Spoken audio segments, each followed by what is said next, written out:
আসসালামু আলাইকুম আপুরা, ভাইয়ারা কেমন আছেন? আজকে আমি চলে আসছি একটা নতুন ভিডিও নিয়ে। দেখতেছেন আপনারা সবাই আমি হাঁটা মারতেছি আমার হাজব্যান্ড এবং আমার ছেলের জন্য। আমার হাজব্যান্ডের কথা হচ্ছে আঙ্গুলি খাবে, সে বাইরে খাবার খায় না, আমি ঘরে যদি তৈরি করি তখন খায়। সে আঙ্গুলি খাবে, এই জন্য তার জন্য আজকে আঙ্গুলি বানার নূর মিশনে নেমে গেছি। দেখেন আটাগুলাকে আমি প্রথমে আটা নিচ্ছি, আটার সাথে অর্ধেক আটা অর্ধেক ময়দা, তারপরে আমি হালকা তেল দিয়েছি, লবণ দিয়েছি তার আটার সাথে। তেল যদি না দিই তাহলে এটা শক্ত হবে। তেল দিলে কি হয়, আঙ্গুলগুলো একদম মুচমুচে হয়, খেতে বাচ্চারাও খেতে পারে, শক্ত হয় না। আর যদি আপনি তেলটা ইউজ না করেন আঙ্গুলের সাথে, আটা মাখানোর সময় একটু হালকা তেল না দিলে আটার ভিতরে যে আঙ্গুলে শক্ত হবে, খেতে আপনার কষ্ট হবে, দাঁতে ব্যথা পাবেন। আর যদি তেল দেন একটু, তাহলে মোটামুটি বাচ্চারাও খেতে পারবে। 1 বছরের বাচ্চার যে দাঁত উঠেছে সেও খেতে পারবে আমার মনে হয়। দেখুন আমার আটা মাখা প্রায় শেষ পর্যায়ে। অনেক কষ্ট হয়েছে আটাগুলো মাখতে, আমার হাত টাত সব ব্যথা হয়ে গেছে। দেখেন আমি এখন রেস্টে রেখে দেবো 10 মিনিটের জন্য। আমি একটু রেস্টে রেখে 10 মিনিটের জন্য একটু অন্য কাজে গেছি। দেখেন আমার ছেলের অবস্থা, আমার ছেলে মাখতেছে, যে মা করছে কীভাবে সে দেখছে এখন, এই জন্য সে করতেছে। দেখেন এই হলো বাচ্চাদের অবস্থা।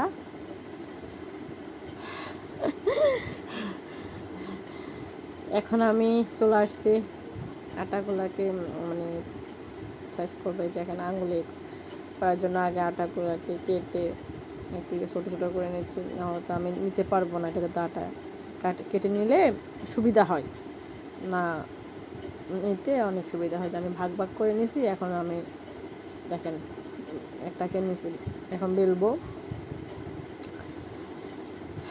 এখন বেলে তারপরে আঙ্গুলি বানানোর জন্য সাইজ করব আর কি। এলো অবস্থা। তারপরে ভাইয়েরা খেতে মন চায়, খেতে ভালো লাগে, কিন্তু সময় পাই না।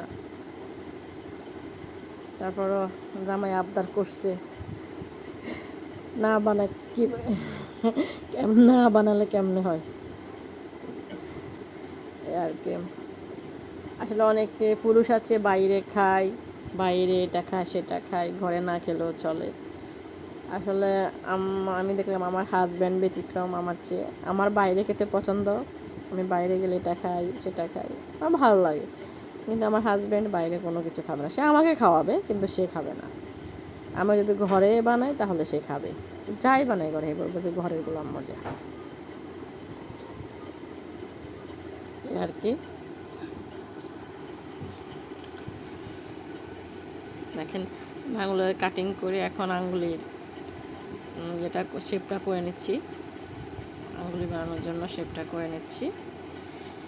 এই আস্তে আস্তে কাটতে হবে। দেখেন আমার ফাইনাল আঙ্গুলের শেপ। এর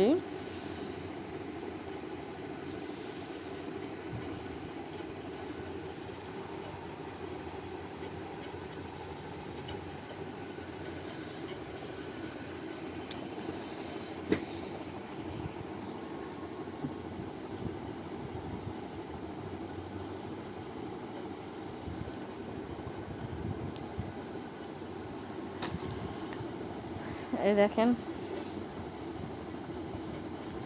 কাটিং করতেছি আস্তে আস্তে, অনেক সময় লাগবে যেহেতু আটা অনেক দৌড়েছি, অনেকগুলা আটা নিয়েছি, এই জন্য কাটিং করতে আমার সময় অনেক লেগে যাবে, প্রায় 2 ঘন্টা তো লাগবে মেবি। কারণ কি হয়, আঙুলিগুলাকে ভাজি করে তারপরে শিরায় দিয়ে আর রাখলে ভরে বা বক্সে ভরে রাখলে অনেক দিন চলে যায়। আপনি 15 দিন 1 মাসও খেতে পারবেন। এই জন্য আমি অন্তত 15 দিন যেন যায় সেই ব্যবস্থা করে ধরেছি, কারণ এগুলো সবসময় বানানো যায় না, ওগুলো ঝামেলার কাজ।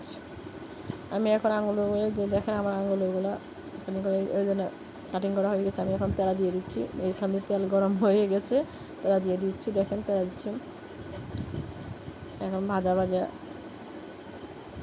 হালকা মানে কি বলে এটা, একদম কড়া ভাজাও করবো না, আবার একদম হালকাও করবো না। এই যে আপনারা বাজারে সিঙ্গারা খান না, সিঙ্গারা যে কালারটা আসে ঠিক আমি ওই কালারটা করে নামিয়ে নেব। যেখানে আমার যে কালার হয়ে আসছে, কি সুন্দর কালার হয়ে আসছে, দেখেন কালারটা কি সুন্দর কালার হয়ে আসছে। এটা হওয়ার পর আমি কী করবো, আঙুলিগুলোকে হালকা একটু ঠান্ডা করে তারপরে শিরা করব। শিরাটা এমনভাবে করব যাতে আপনার কি হয়, একদম পাতলা হয় না, আবার একদম ঘন না হয়। আমি শিরাটা যখন হাতে নেব 2 আঙুলের মাথায়, তখন দেখবেন যে একটু লাচালো আটালো ভাব হয়ে গেছে, তখন আমি শিরাটা নামিয়ে নেব।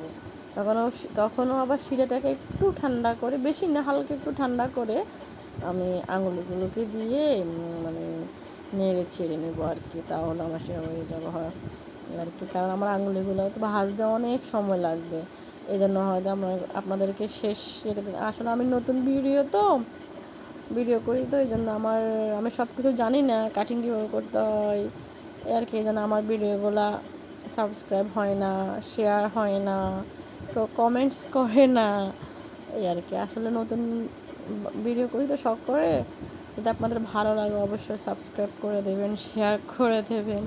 আর আমার এটা কি কেমন হলো অবশ্যই কমেন্টসে জানাবেন সবাই। এই যে আমি শিরা করার জন্য চিনি নিয়ে নিচ্ছি, চিনির সাথে চিনিতে পানি দিয়ে দিচ্ছি, এখন সেটা করে নেব। আল্লাহ হাফেজ, ধন্যবাদ, সবাই ভালো থাকবেন, বাই বাই, টাটা।